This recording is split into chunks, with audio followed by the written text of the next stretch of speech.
This is Between Two Bikes. This is Hayden Roulston. Hey, Hayden. how are you? Awesome. Good. Silver medal at the Commonwealth Games, Tour of Southland winner, 10th at the Paris-Roubaix. I'm going to look at this to make sure I get it right, Hayden. Silver Olympic, bronze Olympic medal. Yeah. I mean, you've done it all. Yeah. Well, when you say it like that, I guess I have done lots of things on a bike, but not everything. Multiple New Zealand road champion, BMX champion probably. Not BMX champion. Because you wanted to be. I wanted to be. You wanted to be. So this is Between Two Bikes. It's an intimate way to get to know someone else on the other side of the couch. This isn't always going to be about rock stars, superstars like Hayden Roulston, that's for sure. We're going to have our pretty much wallyable staff members, and one day we're going to turn the camera around and I'm going to be on that side of the fence.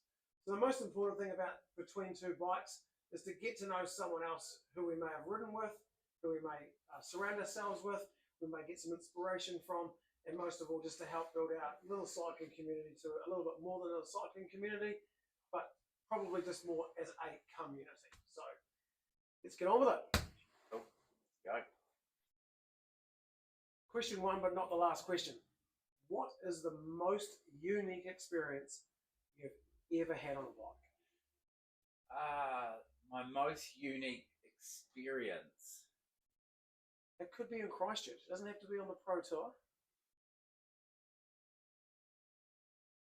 Should have looked at these questions before you go. But I wanted them to be. I'll tell you an experience. Okay, tell me. It's not unique because lots of people have done this before. Okay. But I was coming down the Port Hills, the Evans Pass, down into the Summerside, and my good old mate Jimmy got dropped going out of Littleton up the climb, and then as we were coming over the top, round the chicane, and on the real straight bit, howling southerly, I had one hand on the handlebar. Yep. And I was looking around to see where my mate was at the drop. Yeah. And I hit the bumps on the straight. Everyone will know the bumps on the straight. And my front hand went off, no gloves. And that was the end. And I skinned, I really badly binned it. And I skinned my hands so bad that it was 1 degree or whatever it was away from skin grafts. And I was wrapped up like a mummy. Wow. This is just before the Tour Down Under, actually. And I couldn't go. And that was when New Zealand had an invite to go. So I couldn't go and race New Zealand to go to the Tour Down Under. Yeah, so that story fully sucks. wrapped up. Couldn't even go to the toilet myself. Put it that way. We'll leave it there. Gold. Yeah. I love it. If you want to have a notable cycling career now and try and make a sort of a successful living from it, what do you need to know? Tough one. If you want to make it in cycling, what do you need to know? You need to know that it's really hard. Like, I think of how many hours I used to do on the bike in all types of weather. Like, that's one thing. Then you've got to win to get noticed. Then you've got to get to Europe, and then the clock gets reset again. Right. Then you've got to win over there to get noticed to get into in the pro league. Right. It's so every step has its major challenges, and not everyone can be professional. Just like not every rugby player can be an All Black. You know, so it takes hard work.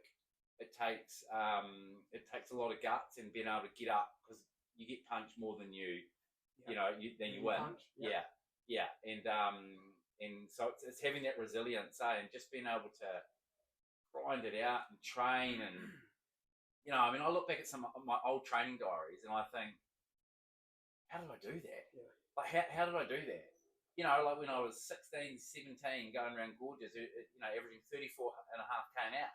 Because I didn't have power meter back then. Right. It was 34.5 km out, feeding it. Right. Yeah. So you would go out to ride 34.5 km out? No, but we'd go out there to ride really hard. And I used to train with Greg Henderson in and around sort of that 18, 19 when he was up in Christchurch a lot. And, when you train with someone like Hendy, you're always going to train hard. Right. So you need to have that work ethic. I think that there overrides talent. I think talent alone does not get you professional. Wow. You've actually got to have that work ethic. And I think actually when you think about it in every avenue of my life, you need that. Yeah. And all the years you rode, tell us who your favourite roommate is and why. To be perfectly honest, my most favourite. I had a lot of good, like a lot of favourite like teammates, roommates. We always. I didn't have a fixed roommate. My most longest term roommate would have been Fabian actually, in 1 year at Trek Factory Racing, and I don't know why, but he wanted to room with me, so we roomed together. Right. And that was really interesting because I got to see from exactly why he was so good. Right. He was meticulous. Really? Every single detail, it was like with a microscope. You know? But I've had some really fun roommates. I remember one time I went to a race in China and it was with Andy Schleck and I was in the room with Andy. And that was a really fun roommate. Right. He's a great guy. Right. Andy is a top guy. But yeah, in all the teams that I was in, I felt like I was always with good people. Like every team, you know, because I was always in the classics, you know, and we're always, really jovial and you're a good guy and Kiwi, and probably the guys wanted to be with you too. Yeah, and we just had, even when I think of the New Zealand team, the team Pursuit Boys, like we always had fun, right? You know, like it was like a family environment. And I was actually reflecting the other night. I was on a panel with Kieran Reid, Marianne, who coaches the Tactics. Canterbury Tactics, the netball team, and Lee Halfpenny, who's a Welsh international rugby player, and we were just talking about it all. Like, and it occurred to me then that the most successful teams that I was in felt like a family first. Right. Very cool. Yeah. So, Fabian, he was awesome. He was awesome, but we had a lot of fun. But he was super serious too. You know, which we had a lot of fun about. Yeah, of course. You know, so he was the Mickey of our jokes from time to time as well. But he's a really good guy, even when, you know, I hadn't seen him for a long time. And no, over there, remember, you're doing your big fun ride, and I said, hey, would you do a video? You know, and he just bam, one take, did a video. Yeah. You know, so. Yeah, I remember that one. And then when you had the new shop, again, he did another one. Yeah. You know, like that's who Fabian is. So Fabian would probably be the most interesting roommate, just because he was the best of the best, and still probably the best classics rider in my generation. Right. That's for sure. Right. You know, so he would be. You know, but I had great roommates. Hey, we had fun. All right. What the hell is going on with Wiggo? Oh, what's going on with Wiggo? I don't know, but I don't know. I thought he owned a lot of property in London. And I think he probably does, but I think his business may owe money. So is it something where you'd go bankrupt and your debt's forgiven? I don't know the system. I thought it was really strange. I just had to ask something controversial. Has he been given bad advice? I don't know. But it's sad. Yeah, it's actually really sad because he would have made a lot of money in his time. You know, the Olympics and Tour de France and big contracts. It's pretty sad. It's always sad when you see someone that you look as a superstar, you know, fall down. Yeah, I think it's not great, hey? No. You rode against him. Yeah. Correct? Yeah. Final for the individual state. Correct. And got hammered. Yeah. Moving on. Yeah. Whatever. What blew you away the most about riding the Tour de France? What blew me away the most about the Tour de France would be that it's a well-oiled machine. It is you live in a cocoon. Like you really do. You go from the hotel to breakfast, to bus, to the race, to bus, to dinner, massage, and bed. Right. That's it. Done. That is absolutely it. Right. You get to the rest day and you think, I'm going to go for a coffee in town. No.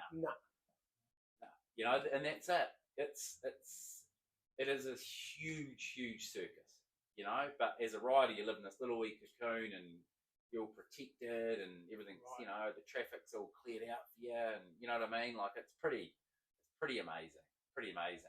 I think also the Giro is also really special, more than I think Tour of Spain, but the Tour just has this, you know, something else. It's another level. Yeah, it's another level. Yeah, but the Giro, from a fan's perspective, and the Italians, the energy is amazing. And Are you in a cocoon in the Giro, or you're in a cocoon that's slightly open? Yeah, maybe slightly opened. I felt like the Tour there was a bit more pressure. I mean, I only did the Tour once, but I felt like there was more pressure. You know, more eyes on you. Yeah, yeah. You know, so it's the biggest global event, right? So you feel that. Yeah, definitely. What do you think the most surprising thing that's cool now that wasn't cool? The most surprising thing that's cool now that wasn't cool when I was racing. Well, it was coming in just as I finished, and that's skin suits and road racing. Right. You know, I mean, I wouldn't even call it cool, but right. It is. You know, I tell you one thing that is cool because it saves you if you crash. Is when I first turned professional, I lined up for a bunch sprint in a big race in Italy, and I had a hat on, one of these. So it's quite cool that no longer exists, because if you crash with one of those, it's good night news. Yeah, it is good night news. Yeah. But I can't believe I even did that. Yeah. You know, that was crazy. I felt awesome. I really felt awesome, mate. But yeah. Oh, that's awesome. Okay. What is your new favourite thing to do now that you're not an athlete? Okay. What is your new favourite thing to do now that you're not an athlete? My new favourite thing to do now that I'm not an athlete? To be perfectly honest, not that much has changed apart from the racing aspect. I still really push myself, you know, exercising. Family's getting older and growing up, so there's more activity going on with them. Mm-hmm. But I wouldn't say I've got a new hobby. I stick to, you know, I like certain things in my life, and I do them often. Mm-hmm. I haven't started a new hobby. You know, I've got a new career in real estate, so I'm trying to transfer the skills over, which is great. But no, not a new hobby. I think my transition from athlete to non-athlete was much easier, and I feel like it's because a lot of the routines I had back then I still have now. Yeah, and you can have that with your new career.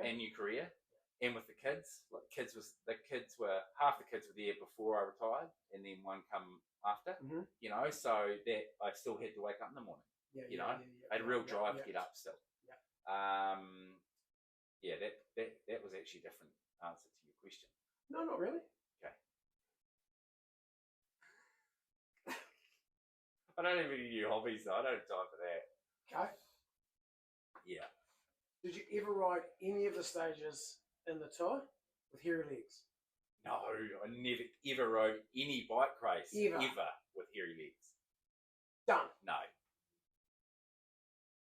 Okay, so here's my thought of the day before we go on to the next question. We talked about very quickly one day about, oh God, I left my run too late.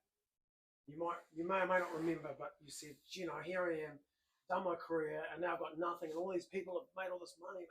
Geez. And I said to you, mate, all the people that have made money all wish they could do what you do, which was to be able to ride their bike professionally. And I just wanted to bring that up and say that I think that you're a rock star. I think it's so cool that you can never ever say, I wish I'd done that. And no matter how much tin you make, my thought of the day is you gave it a shot and you did something that almost no one else can do, and they can make as much money as they want. They have as much tin in the bank, and they still can't buy what you got. And it wasn't for free. No. But by God, it's special. So that's my thought of the day, Hayden Roulston, and don't ever forget that. There's Muppets like me that can't do what you did, no matter how much tin we've got. Thanks. Appreciate it. So we're going to wrap it up soon, but I've got two more questions. And the first question is, I'm doing the 5 passes or I'm doing the race. I'm watching this. What is the best training advice? Well, they're different races. One, you've got to have a recovery aspect. The other, you don't have to recover too well. So for the race, you don't have to get up the next day and race. You know, whereas 5 passes, you have to get up the next day and the next day and the next day. Mm-hmm. Is it 4 or 5 days? 5 days, yeah. And you have to be able to recover. You know, so in order to be good doing that, you need to be training consecutively and build it up. build it up, you know. So yes, you probably need someone directing that training for sure, because you know it's one thing waking up and if no one's checking your training and you're trying to get out there and do it, and it's a little bit drizzle, you know, a little bit of drizzle, I'm not going to go out, or you know, you actually suffer. But if you know someone's going to give you, you know, grief for it or question why you didn't do it or whatever, because guess what? If it rains in 5 passes, you're getting on the bike anyway. Yeah, you know. So the accountability wise. Yeah. So I'm going to help you answer that question. If someone's sitting at home thinking about doing that at an event, and it's more than say a single day race, your advice would be think about getting a coach. Think about getting a coach and aim to prepare a little bit longer out. I think because you need to train the body, you know, over consecutive days to recover better. Okay. Yeah. And then the race is about a 1-day race, you know, so you need to be really good, fit, strong, fresh to go really deep in 1 day. So does someone go, if they haven't got a coach and they haven't got enough money to do a coach, or nor do they want to be accountable to that, or to be accountable to themselves, can someone do sort of a Monday, Tuesday, Wednesday, Thursday, Friday training regime? Is there a, you know, is it Monday sprint training, Tuesday? Can it be like what I used to do? No, definitely. Yeah, definitely. You don't have to recreate the wheel, eh? It's you get a long ride on the weekend when you've got more time, and in the weekdays you make sure you make it count. If you've only got 30 minutes, make that 30 minutes count. If you've got an hour and a half, make it count. Yeah. It's about being, you know, like, you know, just make every minute you're on a bike count, because a wasted minute, you just don't get it back, you know. Beautiful. Yeah.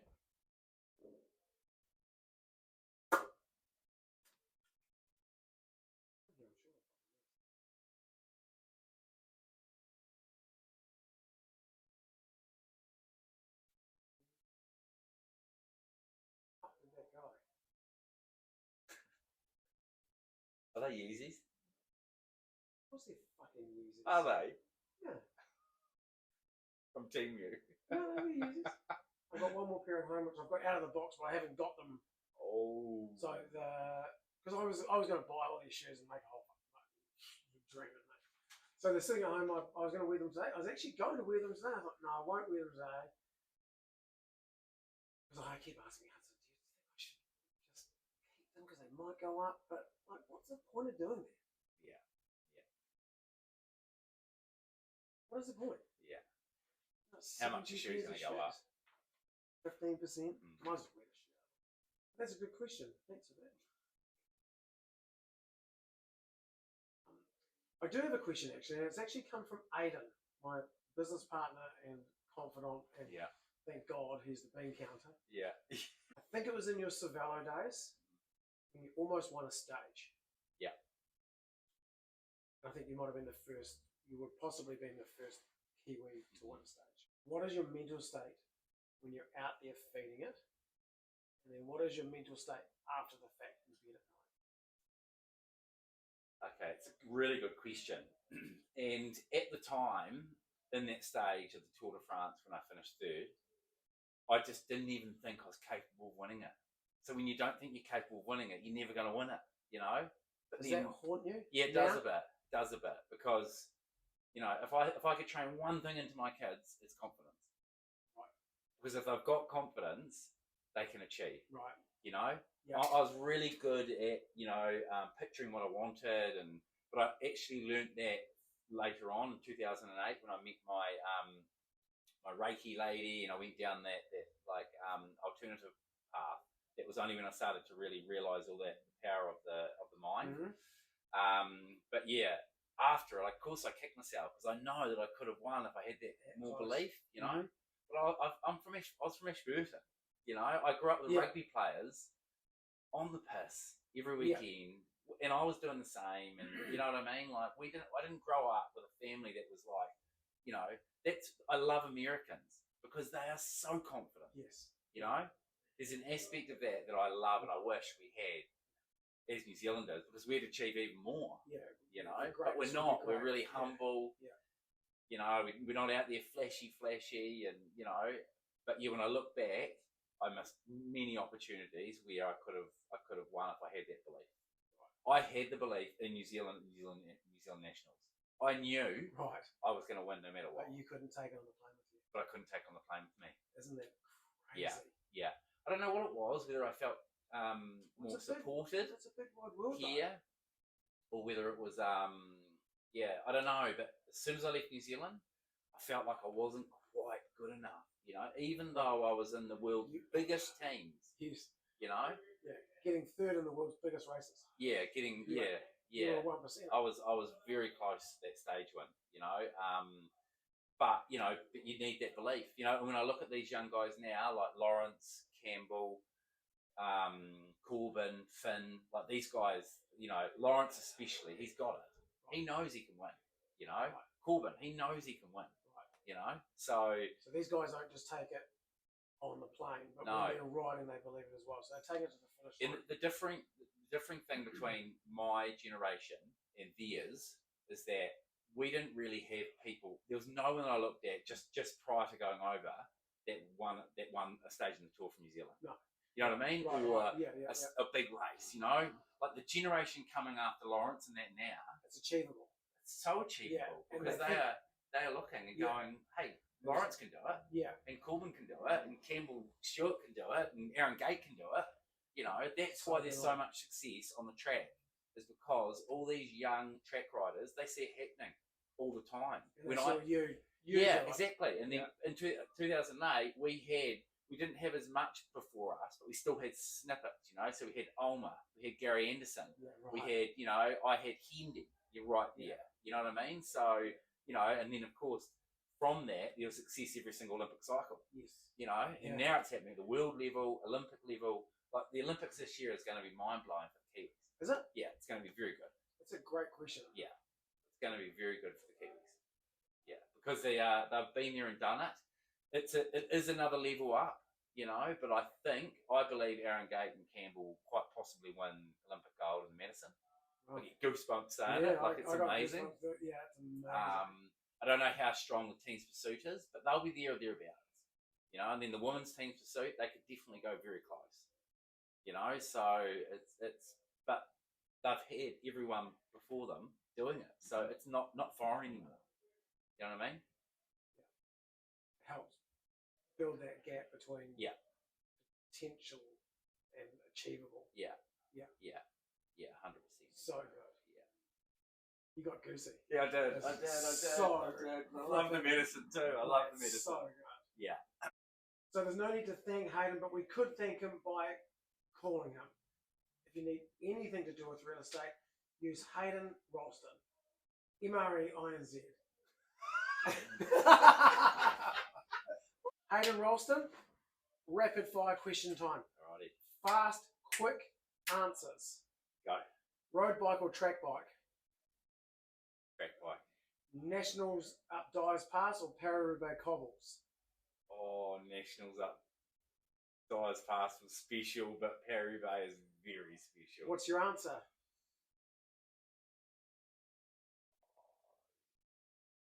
Dyes Pass. Wow. Open home or auction day? Auction day. Son or daughter? Joke. Steel frame or carbon? Carbon. Fiji or Bali? I'll tell you after July. Heart rate monitor or power? Oh, I'm a power guy. Home cooked or restaurant? Home. Italy or France? Italy. And ride alone or with your mates? Always alone. Hayden Roulston, it's been a pleasure. Thank you. Thanks, Cheers. brother. All right. Cheers. Appreciate it.